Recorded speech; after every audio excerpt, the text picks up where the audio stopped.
सर्वात जास्त अभिनंदन मी गौतम आयवळे यांचं करेन।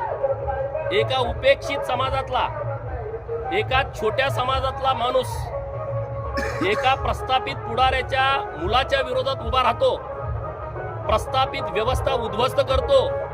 एका बाजूला सत्ता आहे, 12 महिने ज्यांच्या घरामध्ये लक्ष्मी पाणी भरते, ज्यांच्या घरांमध्ये नातेवाईकांच्या मध्ये 40-40 वर्ष सत्ता ठाण मांडून बसली आहे, अशा प्रस्थापित व्यवस्थेच्या विरोधामध्ये एका मायनर समाजातला मुलगा लढला आणि तो 160 मतांनी निवडून आला।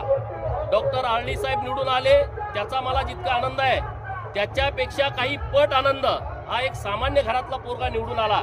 त्यामुळे इथलं राजकारण पूर्णपणे बदललंय। पुढाऱ्यांनी आता समजता कामा नये की आम्ही म्हणू तशाच पद्धतीने लोकांना वागावं, आम्ही बोलेल त्या पद्धतीनेच त्यांनी वागावं, अशी परिस्थिती आता जगची राहिलेली